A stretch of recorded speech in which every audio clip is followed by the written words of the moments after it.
하나님 말씀은 요한계시록 15장 4절 하반절인데요. 우리 같이 4절 같이 읽겠습니다. 요한계시록 15장 4절 말씀 같이 읽겠습니다. 주여, 누가 주의 이름을 두려워하지 아니하며 영화롭게 하지 아니하오리이까? 오직 주만 거룩하시니이다. 주의 의로우신 일이 나타났음에 만국이 와서 주께 경배하리이다. 아멘. 하반절입니다. 주의 의로우신 일이 나타났음에 만국이 와서 주께 경배하리이다. 만국이 와서 경배할 일. 지금 우리말 성경에는 이 세 개의 절 4절의 상반절에서부터 계속해서 주만 거룩하십니다. 또 주의 의로우신 일이 나타났습니다. 만국이 와서 주께 경배합니다. 이렇게 이것을 그냥 다른 접속사 없이 쭉 연결을 지었습니다만 이것은 전부 이유를 나타내는 것들이다. 그래서 오직 주만 거룩하신 이유가 우리말 성경의 순서는 다르게 만국이 와서 주께 경배할 것이기 때문입니다. 그러니까 오직 주만 거룩하신 이유가 뭐라고요? 만국이 와서 경배하게 될 것 때문에 오직 주만 거룩하다 이 말이에요. 그러면 또 왜 만국이 와서 주께 경배하느냐? 왜냐하면 주의 의로우신 일이 나타났기 때문입니다. 이렇게 되어 있는 겁니다. 말의 순서가. 그래서 이 순서를 따라서 설교하도록 하겠습니다. 그대로 직역하면 이제 지금 읽어드린 그런 내용이에요. 그렇다면 먼저 여기서 만국이 경배할 것이다. 이게 이제 앞에 온 것이고, 주의 의로우신 일이 나타났다. 여기 이제 왜냐하면 해서 경배하는 그 이유로 설명되어지는 절입니다. 그러니까 먼저 만국이 와서 주께 경배할 것이다. 미래형이죠. 앞으로 그렇게 할 거라는 거예요. 그런데 만국이 와서 주께 경배할 것, 이것이 무엇의 이유라고요? 바로 앞에 나와 있는 오직 주만 거룩하신 이유다 이 말이에요. 그러니까 오직 주만 거룩하신 이유가 만국이 경배하게 될 것이다. 이렇게 얘기를 하는 겁니다. 그럼 여기서 주님이 그 어느 누구와도 비교될 수 없을 정도로 오직 주님만 거룩한 이유, 그게 뭐라는 거예요? 만국이 와서 주님 앞에 경배하게 되는 것이라고 얘기를 하는 겁니다. 그럼 여기서 만국이라는 것은 뭐냐? 만국으로 번역되어진 이 단어는 이 나라, 우리로 하면 나라잖아요. 만국할 때 국이 나라니까. 근데 성경에서 자주 나오는 단어죠. 이 에트노스라고 하는 이 단어는 주로 신약 성경에서 이방인으로 많이 번역되는 단어예요. 이방인. 또는 유대 민족 할 때 민족으로 번역되어지는 단어가 여기 만국으로 번역된 그 에트노스라고 하는 단어입니다. 근데 이 에트노스라고 하는 이 단어의 개념은 문화적 공동체를 말해요. 그러니까 같은 문화를 공유하고 있는 사람들을 말하거든요. 그래서 국가라기보다는, 그러니까 이때 당시의 국가 개념과 오늘날 우리의 국가 개념은 많이 달라요. 오늘날은 과거에는 민족과 국가의 개념이 거의 일치하죠. 그 민족들이 그 나라를 이룬단 말이에요. 보통 그렇잖아요. 시족이 부족을 이루고 부족이 국가가 되는 거 아니에요. 단지 그 민족이 확장되어서 이렇게 나라의 체계를 갖춘 형태를 국가라고 했단 말이죠. 그래서 과거에는 국가라고 하는 개념이나 민족이라고 하는 개념이 그렇게 다르지 않아요. 근데 오늘날은요, 미국이나 이런 것은 합중국, 연방국가 아니에요. 심지어는 한 나라 안에도 다민족뿐만 아니라 여러 정치 체제를 가지고 있거든요. 그래서 오늘날은 국가와 민족이라고 하는 개념이 많이 다르죠. 중국만 해도 마찬가지입니다. 중국이라고 하는 한 나라 안에 엄청난 민족이 모여 있지 않습니까? 그래서 여기서 만국이라고 번역되어진 이 에트노스는 나라라고 하는 의미도 분명히 있죠. 그런데 그것보다는 나라라고 하는 개념보다는 민족이라는 의미가 더 강합니다. 그런데 여기서 우리가 눈여겨보아야 할 것은 그러니까 모두예요. 모든 민족, 모든 국가 할 때 앞에 있는 모든, 이게 강조되어 있습니다.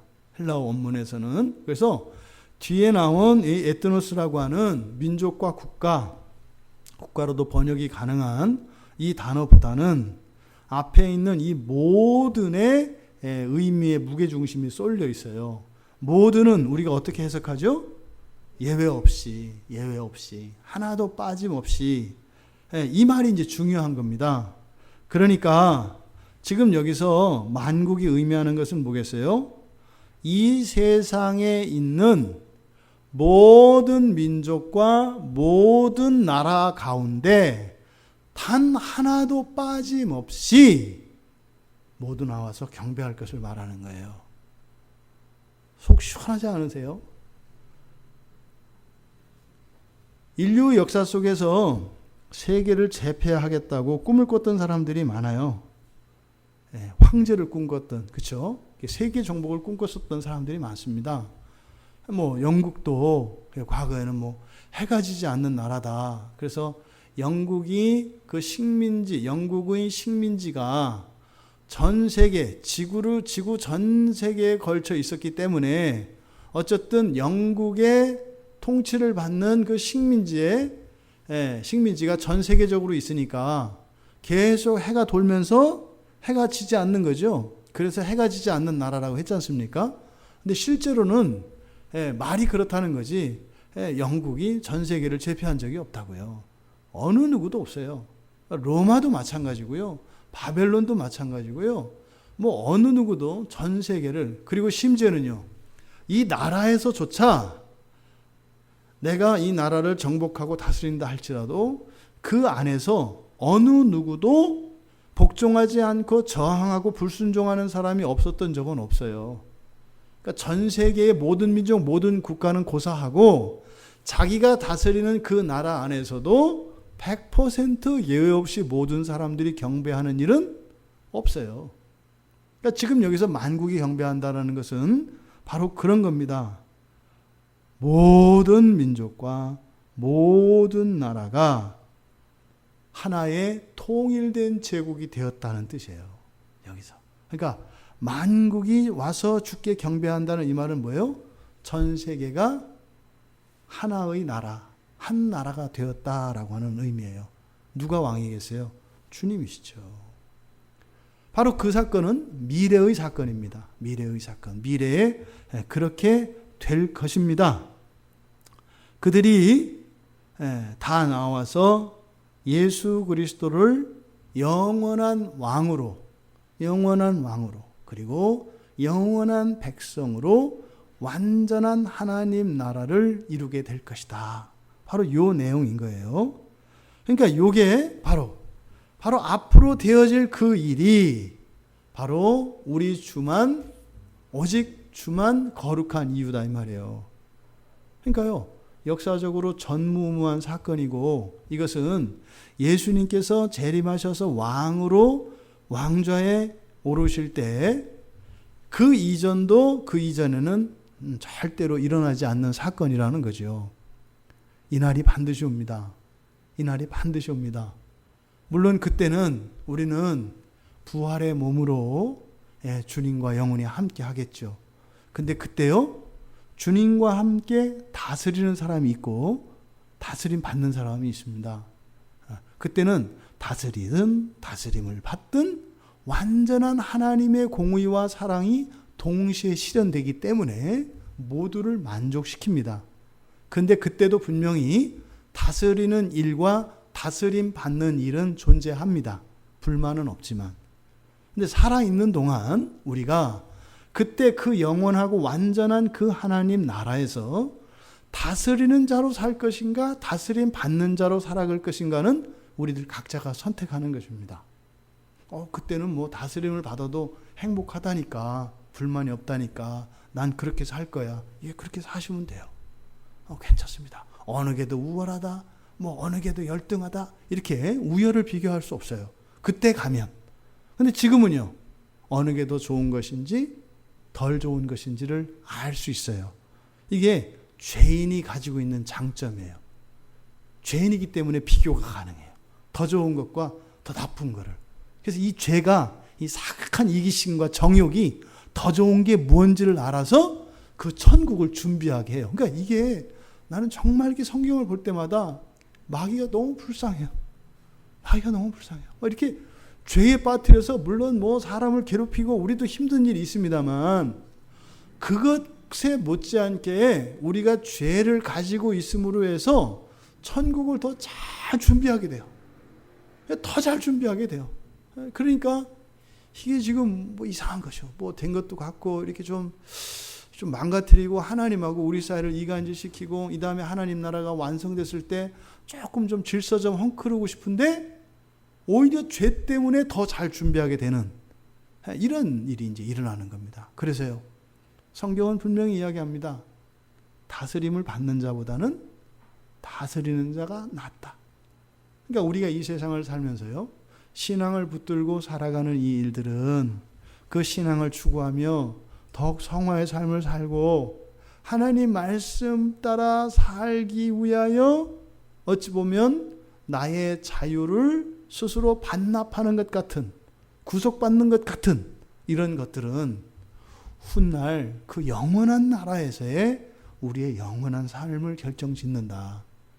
그러니까 오늘의 희생과 오늘의 이런 고통과 어려움은 그때 받을 영광에 비하면 아무것도 아니다 이 말이에요. 그러니까요, 참으면 참을수록 좋아요. 아프면 아플수록 좋아요. 근데 딜레마는 뭐예요? 일부러 아플 수는 없다. 근데 어쨌든 우리의 삶 속에 이런저런 모양으로 아픔이 온다는 것은 지금은 이게 농담처럼 들리고 이러겠습니다만 성경의 경우는요, 그때 가면 놀랄 거라는 거예요. 그러면 가장 인생을 값지게 살아가는 것은 아주 죽을 고생만 하다가 죽는 게 최고의 삶이라는 걸 알게 될 거라는 거예요. 근데 알아도 그렇게는 못 살아요. 몇 안 돼요. 근데 역사적으로 그런 사람들이 있죠. 그걸 본 사람들은 오히려 그렇게 되지 않을까봐 두려워합니다. 그렇게 되지 않을까봐. 아까 우리 잠깐 뭐 이렇게 저녁을 먹으면서도 이야기했습니다만 교회 안에 계속 문제가 있는 게 좋고요. 인생에 골칫거리가 계속 있는 게 좋아요. 그게 안전해요. 어려움이 있으면 안전해요. 그 때문에 내가 이게 멀리 가지를 못해요. 우리의 정욕들이 그것 때문에 묶여서 못 나간다고요.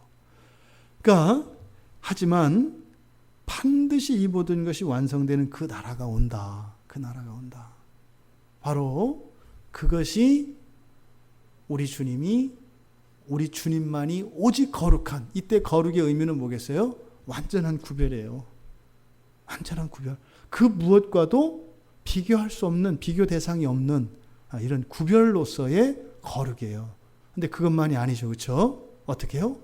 완성된 그 하나님 나라의 만왕의 왕으로서 모든 민족과 모든 국가가 절대적으로 주님 앞으로 나와 경배하게 되는 그런 거룩함입니다. 바로 이 만국이 앞으로 나와 주님 앞으로 나와 경배하게 될 것입니다.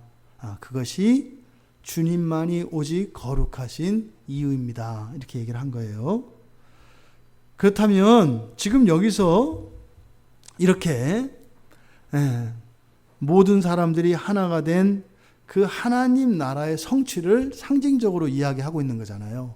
그러니까 완성된 하나님 나라예요. 그래서 모든 사람이 예수 그리스도의 통치 아래에 질서에서 하나도 어긋나지 않으며 그리고 그것이 우리의 본성과도 대치되지 않는 완전한 자유로움과 자연스러움과 질서가 일치되는 그것을 말하고 있는 겁니다. 그런데 지금 사도 요한이 여기서 이 새 노래에서 이야기하는 이 대목이 구약에 있는 시편 86편 9절과 매우 유사합니다. 시편 86편 9절을 보면 이렇게 돼 있어요. 주여 주의 지으신 모든 열방이 와서 주의 앞에 경배하며. 똑같죠. 단지 그 앞에 주께서 지으신이라고 하는 이 수식어만 다를 뿐이지, 여기서 모든 열방이라고 하는 것이 여기서 말하는 만국, 똑같은 의미입니다. 그래서 모든 열방이 와서 주 앞에 경배할 것이며 이렇게 하거든요. 그런데 이 시편 86편은 다윗이 지은 시인데 개인의 시의 분류에서는 개인의 애가입니다. 애가는 뭐예요? 슬픔을 노래한 시예요. 시편 86편은. 그래서 다윗이 아주 극심한 고난에 처해서 하나님의 도움을 간구하는 시예요. 근데 그 다윗이 처했던 상황이 얼마나 힘들었든지 그 자신이 느끼고 있는 그 고통과 슬픔을 견딜 수 없어서 이렇게 노래를 불러서 하나님께 올린 겁니다. 이 시편 86편은요 이렇게 시작을 합니다. 여호와여 나는 가난하고 궁핍하오니 주의 귀를 기울여 내게 응답하소서. 그러니까 지금 여기서는 자신이 처해 있는 상황을 극심한 가난과 궁핍이라고 이야기를 합니다. 이것은 물질적인 것도 되겠고 영적이고 정신적인 것 모든 것을 다 포함할 수 있습니다.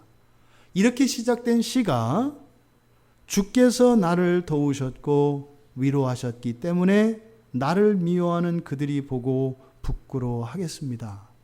이렇게 끝을 맺어요. 절대적인 고통과 슬픔 속에서 하나님의 구원을 간구하던 시인이 끝에 가서 뭐라고 이야기해요?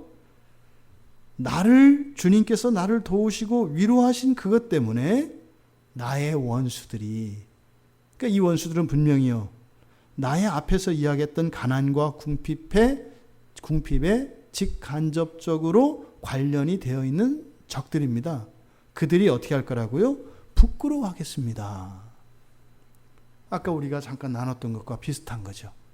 하나님의 자녀들인 우리들이 죄 가운데 있음으로 해서 우리들이 삶 속에서 겪는 이런 고통들, 이런 슬픔과 아픔들, 그런데 이것을 우리가 기도한단 말이죠. 근데 그것을 하나님이 어떻게 하는 거예요? 들어주시는 거죠. 도와주시는 거죠. 그래서 오히려 어떻게 해요? 그것 때문에 만약에 그런 상황이 없었더라면 하나님과 누릴 수 없는 더 깊은 친밀감 속으로 들어가게 되는 거예요. 그러니까 원수들이 어떻게 한다고요? 부끄러워한다는 것은 후회한다는 거예요. 괜히 그랬네 한다라는 거예요. 이게 시편 86편의 노래입니다.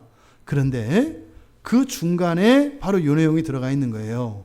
모든 열방이 와서 주의 앞에 경배할 것입니다. 그러니까 뭐예요? 하나님의 백성이 그런 고통과 슬픔 속에서 하나님께 간구했을 때 하나님이 오셔서 도와주시는 거예요. 그걸 뭐라고 그래요? 구원이라고 한다고요. 그렇게 구원하셨을 때 구원하시는 그 하나님의 일이 어떻게 만든다? 모든 열방들로 하여금 주님 앞에 나오게 한다는 거예요.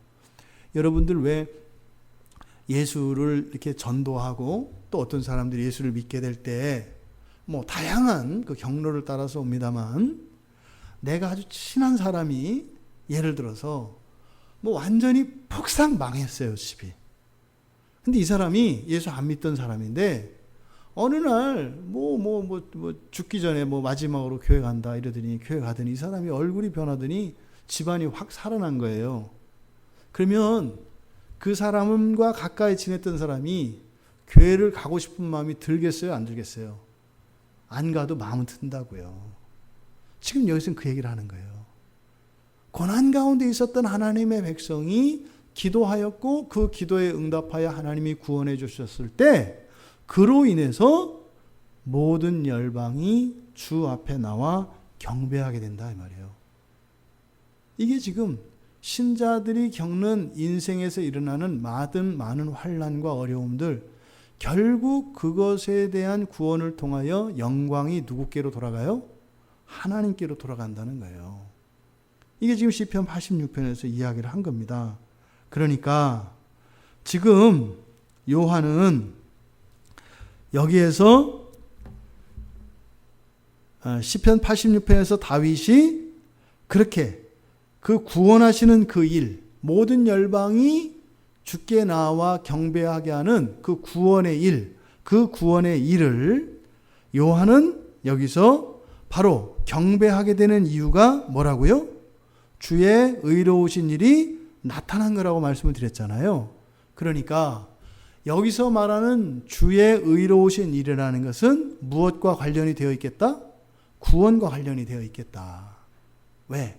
이게 지금 시편 86편에 이것이 정말로 사도 요한이 시편 86편을 갖다 쓴 건지 아니면 그 내용을 가지고 이렇게 쓴 건지 모르겠지만 어쨌든 다윗이 쓸 때의 그 마음과 사도 요한이 쓸 때의 그 마음이 어때요? 같아요. 우리들 그거 있잖아요. 우리도 이렇게 내가 그냥 얘기했는데 어떤 유명한 사람이 그 말을 했어. 그럼 대부분 뭐라고 생각해요? 그때 그 집사님 말이 어쩐지 되게 멋있더니 이 사람 말 흉내낸 거구나. 근데 난 그 책을 읽은 적이 없어요. 그럴 때 있잖아요. 그러니까 뭐예요? 우리 안에 계신 성령은 한 분이셔서 같은 이야기를 여러 사람에게 해주신다고요. 그러니까 이 신구약 성경에서 인용과 인유들이 많이 나와요. 그래서 이게 누가 누구의 말을 따랐냐, 먼저냐 이게 중요한 게 아니라 우리는 그럴 때 느껴야 하는 것은 뭐예요? 한 분이신 성령께서 시대와 공간을 초월하여 동일한 말씀을 하신다는 거예요. 그래서 성경의 저자는 한 분 성령님이라고 이야기를 하는 거예요. 그래서 이런 인용과 인유를 통해서 한 분 성령님의 말씀이다라는 것을 우리가 알게 되죠. 그러니까 여기서 지금 사도 요한이 이야기하는 이렇게 주님이 이 세상에 있는 모든 것으로부터 탁월하셔서 비교될 수 없는 오직 거룩하신 분이게 된 이유, 그것이 하나도 예외 없이 모든 민족과 모든 나라가 주님의 앞에 와서 경배하게 되는 것인데, 경배하게 되는 이유가 뭐라고요? 바로 의로운 일. 이 의로운 일은 시편 86편에서 보니까 무엇이다? 주의 구원이다. 그러니까 구원하신 일은 이미 과거에 일어난 일입니다. 그래서 만국이 주님 앞에 와서 경배하게 될 것이라는, 앞으로 그렇게 될 것이라고 하는, 그렇게 경배하게 되는 이유가 뭐라고요? 바로 의로운 일. 어떤 의로운 일? 나타났음에 그러잖아요. 주의 의로운 일이 나타났음에. 이때 나타났음에 할 때 요 나타났다라고 하는 이 동사의 시제는 부정과거형으로 되어 있어요. 그러니까 부정과거형은 먼저 일어난 사건이라는 걸 알려줘요. 또 이 부정과거형이 나타내는 것은 일회적 사건이라는 것을 가르쳐줘요. 그러니까 지금 여기서 과거에 이미 단회적으로 일어난 어떤 의로운 일 때문에, 과거에 일어난 어떤 단회적으로 일어난 의로운 어떤 일 때문에 나중에 가서 모든 민족과 모든 나라들이 와서 그 앞에 경배하게 될 것이다. 이렇게 얘기를 하는 거예요. 지금 여기서 얘기하는 것은, 그러니까 주님 앞에 모든 민족이 와서 경배하게 되는 그 이유가 현재에 있어요? 미래에 있어요? 과거에 있어요? 과거에 있다는 거예요. 근데 원인이 되는 그 일은 과거에 있는데 경배하게 되는 그 일의 성취는 언제요? 미래에 일어난다고요. 이게 우리가 이야기하는 구원의 그 시간 개념에 부합되죠. 우리의 구원은 보통 어떻게 이야기해요? 이미와 아직 사이라고 이야기한다고요. 이미 이루어졌지만 아직 이루어지지 않은. 그러니까 사도 요한은 바로 여기서 그 구원의 시간 개념을, 시간성을 여기에서 나타내고 있는 거예요. 그러니까 여기서 우리가요, 많은 사람들이 가지고 있는 질문에 대해서 답을 얻어요. 이거는 지금까지 2000년 교회의 역사 속에서 숱한 그리스도인들이 던졌던 질문이고, 지금도 지금도 지금 이 세상 살아있는 성도들이 가지고 아직 지금도 계속 하고 있는 질문이 있어요. 그리고 앞으로도 할 거예요. 앞으로도 계속 할 거예요. 이미 막 모의고사 막 다 나와서 막 다 했던 건데 계속 하는 게 있어요. 계속. 어려운 문제도 아니야. 어려운 문제도. 이게 기출 문제야. 항상 나오는 거야. 근데 어떻게? 계속 틀려. 계속 틀려. 똑같은 문제를 수천 번, 수만 번 풀리고, 이거는 나올 수도 있고 안 나올 수도 있고 반드시 나오는 문제. 그것도 1번으로 나오는 문제야. 근데 어떻게 돼요? 다 틀려. 다 틀리고 그걸 또 공부하고 또 공부하고 또 공부해. 그리고 또 틀려. 그 질문이 뭘 것 같으세요? 예? 예, 뭐 그건 좀 홀리해요. 차라리 그런 거죠. 주님, 왜 저를 이렇게 고통 가운데 내버려 두세요? 왜 저한테 이렇게 어려운 일이 일어나요? 우리도 많이 하잖아요. 하고 또 하고 하고 또 하고 하고 또 하고. 그러니까요. 맨날 똑같이 나오는 1번 문제인데 아주 뭐 엄청나게 이 문제에서 벗어나지를 못해요. 그러니까 지금 여기에서 그 답을 주는 거예요. 이거는 말씀드렸죠? 사도 요한도 예외는 아니에요. 사도 요한도 이 문제 여러 번 풀었어요. 풀고 틀리고 풀고 틀리고 계속 했던 문제예요. 그러니까 답은 뭐예요? 예, 아니 우리 인생 속에 일어나는 시련과 어려움 이런 것들은 어떻게 돼요? 반드시 해결돼요. 반드시 해결돼요. 반드시 돼요. 절대적으로 돼요. 그게 답이라니까요. 이건 뭐라 그랬어요? 만국이 와서 경배하게 될 거라니까요. 왜요? 그 구원의 일이 일어나니까. 그 구원의 일이 일어나기 때문에 만국이 와서 경배하게 될 거라는 거예요. 그것이 하나님의 거룩하심, 주님의 거룩하심의 이유라는 거예요. 그러면 이 논리적 순서에서 하나라도 빠지면 어떻게 돼요? 주님의 거룩하심이 깨지죠. 그럼 어떻게 돼요? 기독교 꽝이에요. 이건 무슨 말이에요? 예외가 없어요. 그러니까 반드시 이루어진다니까요. 그리스도인이 겪는 모든 어려움과 결핍과 고통은요, 반드시 해결돼요. 반드시. 그런데 우리는 어떻게 돼요? 왜 이런 일이 일어났어요? 이런 거잖아요. 그러니까 문제의 출제자의 의도는 뭔 거예요? 고통을 해결하시오. 이게 아닌 거예요. 출제자의 의도는. 여기서 이 문제의 의도는 뭐예요?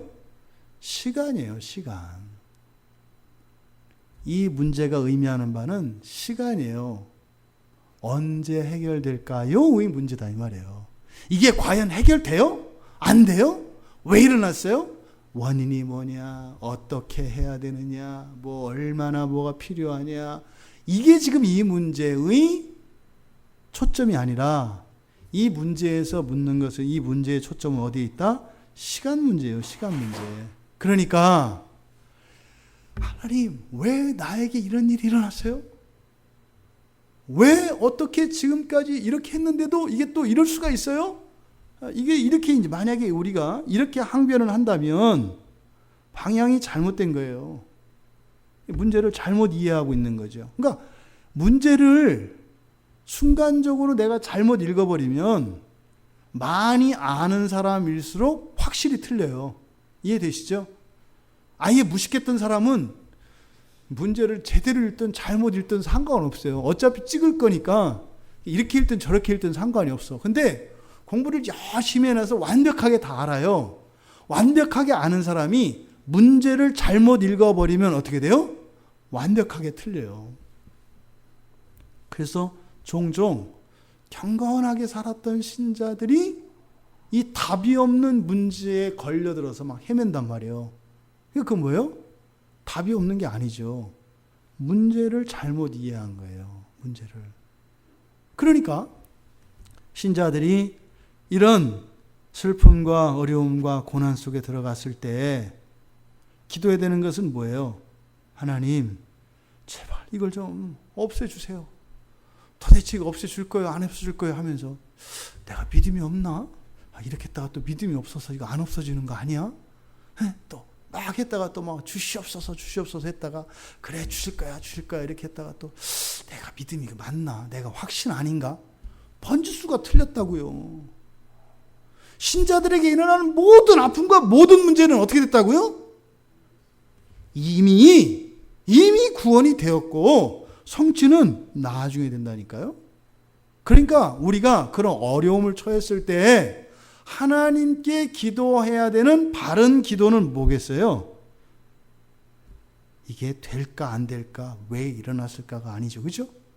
이 문제가 일어난 것은 하나님의 선하신 뜻 안에 있을 것이고 그러면 이 문제를 통해서 나의 유익을 위해서 하나님이 허락하신 걸 거니까.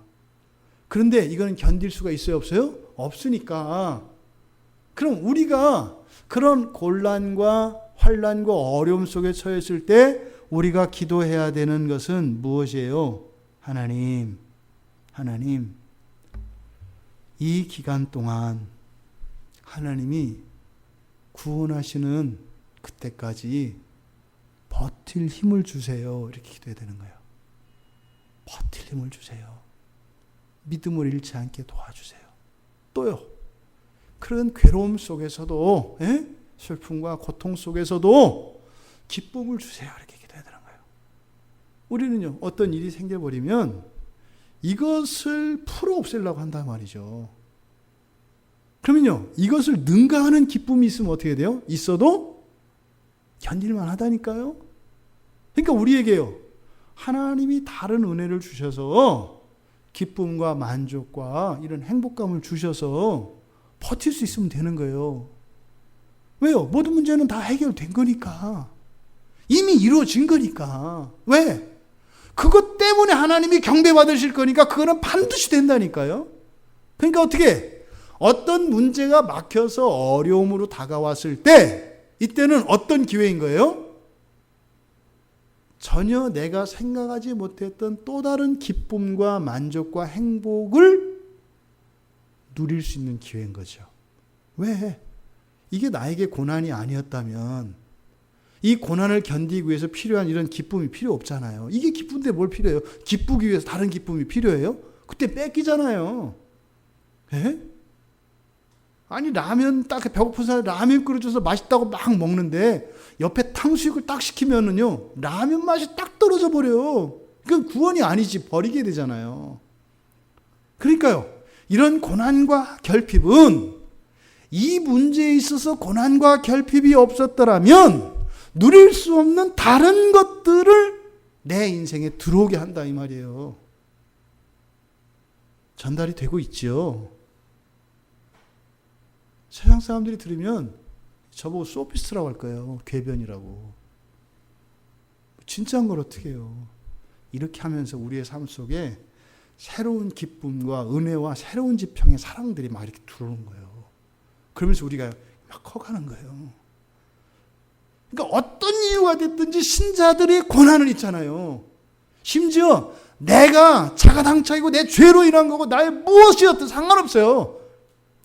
그냥 예수 믿는 사람이냐 아니냐가 중요하다 이 말이에요. 예수 믿는 사람이 겪고 있는 고난은 지금까지 내 생애에 있지 않았던 다른 신령한 기쁨과 하나님의 은혜와 사랑이 들어오는 수단이다 이 말이에요. 이게 하여튼 공유될 수 있기를 바랍니다. 성령께서 이렇게 해줄 줄 믿습니다.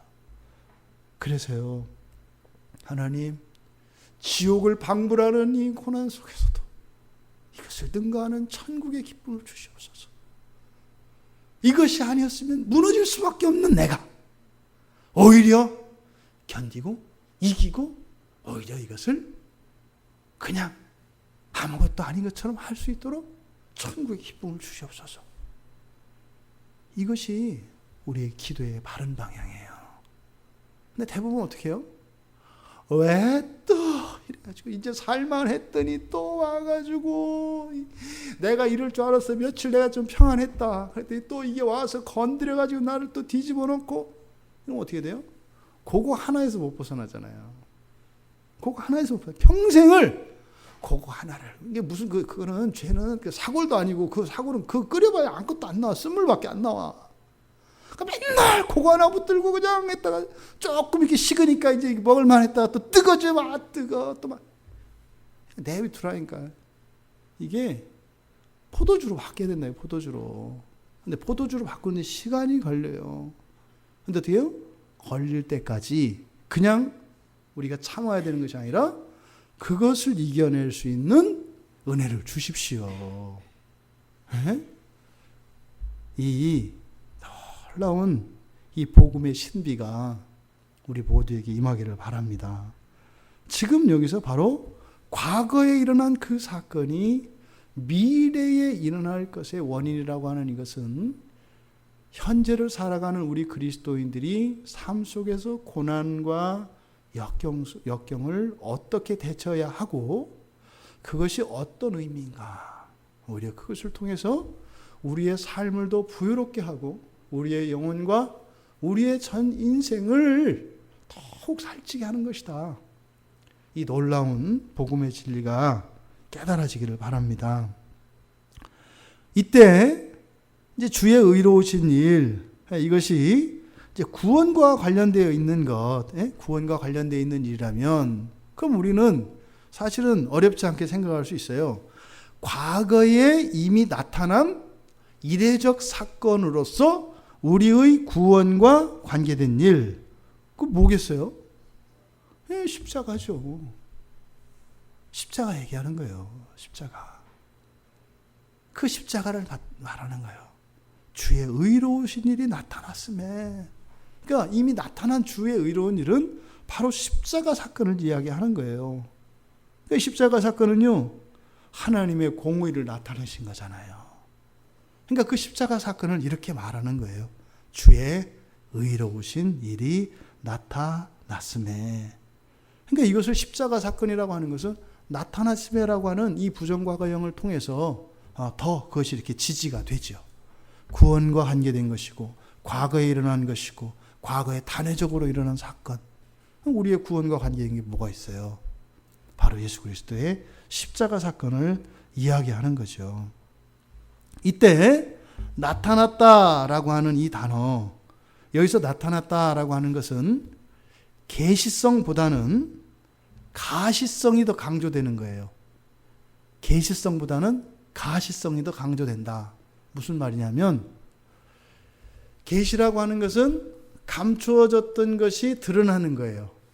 그러니까 몰랐던 지식이 드러나는 것. 이게 이제 계시성이에요. 계시는 원래 덮개를 벗기다 이런 뜻이잖아요. 그러니까 몰랐던 하나님의 진리가 드러나는 것. 이게 이제 계시예요.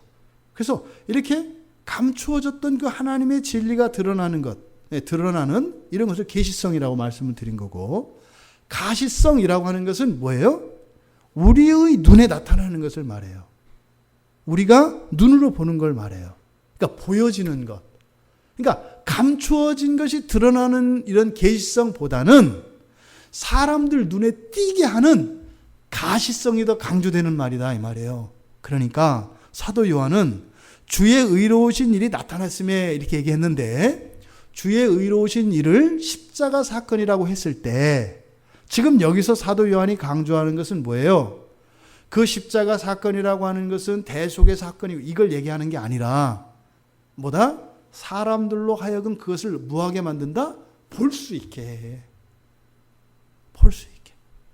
사람들이 지나가는 거리에 높은 것에 예수님이 매달린 목적은 뭐예요? 더 많이 볼 수 있게. 안전뱅이도 볼 수 있게. 움직이지 못하는 사람도 볼 수 있게. 지금 여기서 나타냈음에라고 하는 이 단어가 그래서 가시성을 강조한 거다.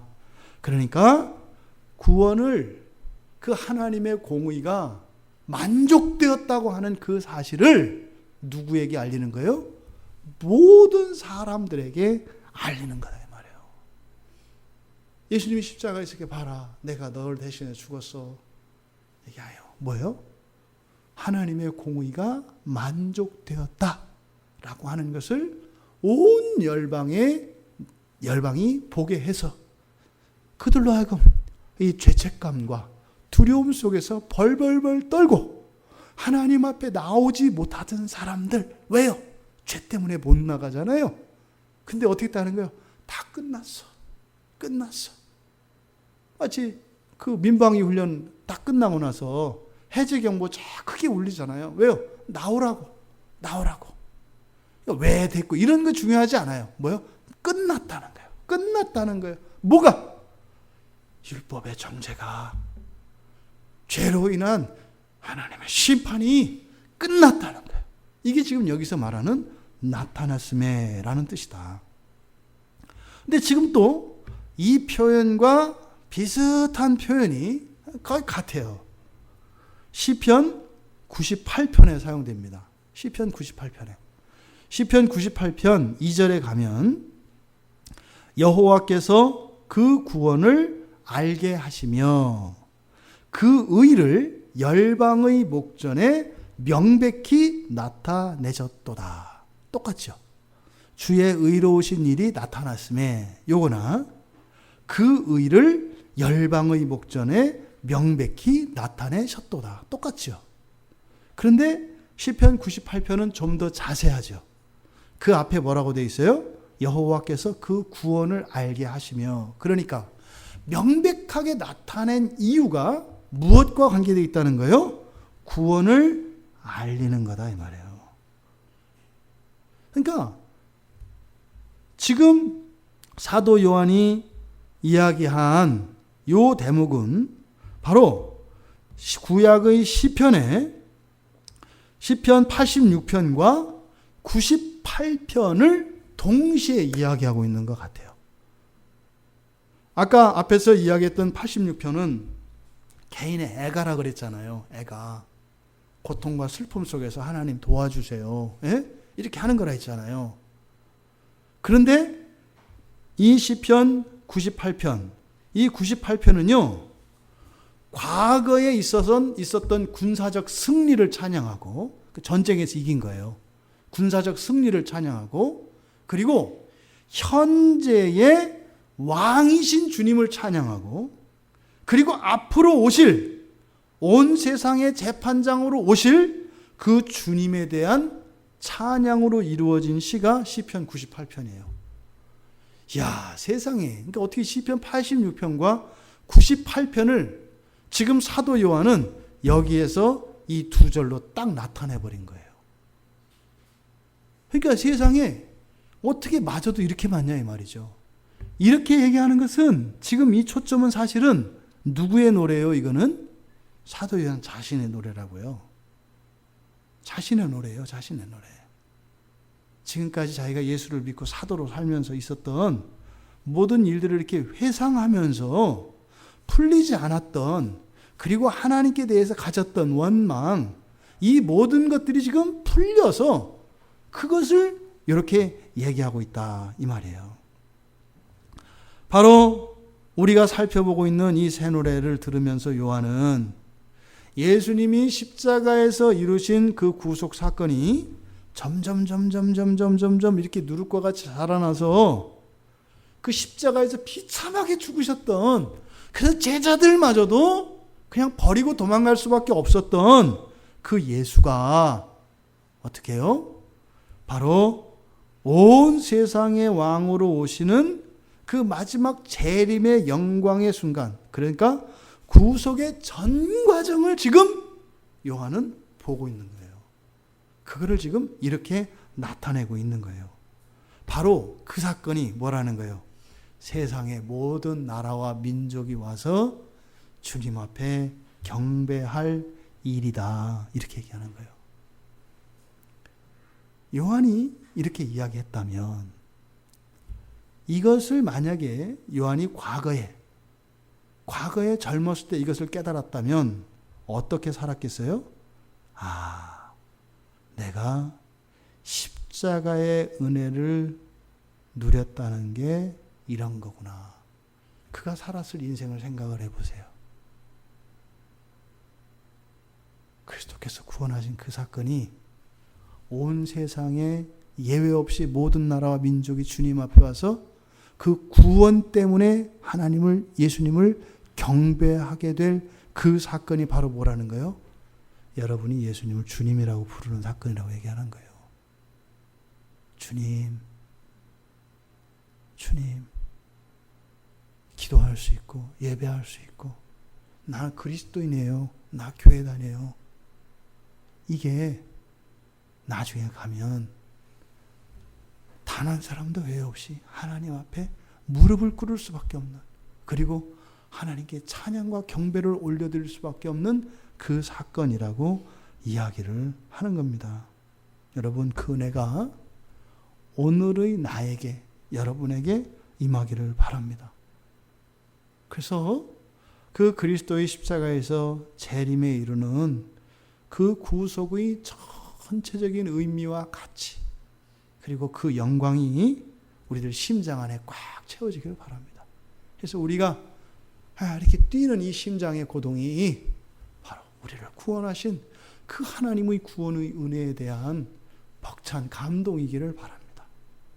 여러분, 마지막에 가면 모든 민족이 와서 경배할 것입니다. 하지만 어느 누구도 주님 앞에 경배하지 않을 때 경배할 수 있다면 이것이 십자가에서 누리는 그 참다운 구원의 의미에서 오는 것을 능가하는 그런 기쁨이 아니겠습니까? 다른 사람이 다 하게 돼 하는 그것은 누구나 다 하는 거잖아요. 그런데 할 수 없을 때, 하지 않을 때, 할 수 있는, 그래서 보통을 뛰어넘는 그 은혜를, 그 영광을 사도 요한은 누리지 못했던 그것을 우리는 그렇게 평생 누리며 살아갈 수 있게 되기를 주님의 이름으로 축원합니다. 우리 말씀을 생각하며